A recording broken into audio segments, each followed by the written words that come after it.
ឥឡូវនេះយើងមានណានងនិងត្រប់ហើយបូកជាមួយតកូន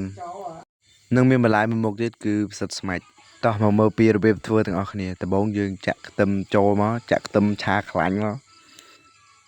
ចាក់ខ្ទឹមឆាខ្លាញ់ឲ្យឈ្ងុយក្អូបឆាចុះឆាឡើងឆាចុះឆាឡើងឆាឆ្វីងឥឡូវនេះយើងឆាចិត្តឆ្អិនហើ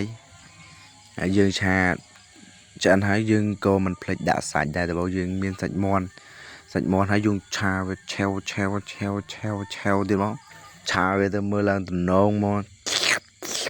ក៏មើលឃើញក៏ដឹងថារសជាតិវាមិនឆ្ងាញ់ប៉ុណ្ណាបន្ទាប់ពីយើងឆាយើងក៏ភ្លេចដាក់ទឹកត្រីហើយយើងកុំភ្លេចដាក់ជាមួយនឹងស្ករសដាក់ស្ករសហើយយើងដាក់ស្ករសហើយយើងកុំភ្លេចដាក់ប៊ីចេងដល់សែនឈ្ងុយឆ្ងាញ់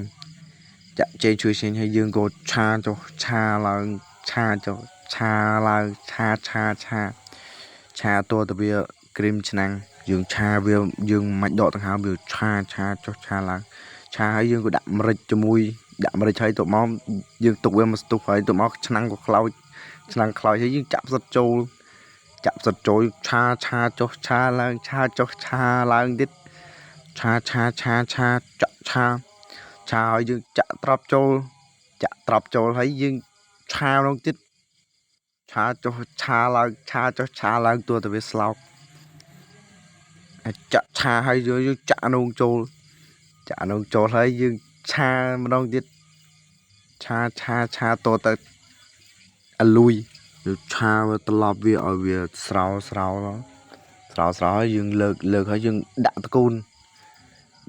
មកតង់ទៀតបន្លែនេះវាមានចូល 4-5 មុខហើយមកឆានេះឥឡូវឆាវាឆាចុកឡើងត្រឡប់ឡើងឲ្យវាឈ្ងុយនឹងរសជាតិចាក់ចុះចាឡើងដើម្បីឲ្យរសជាតិវាឈ្ងុយឆ្ងាញ់តិចជាប់មាត់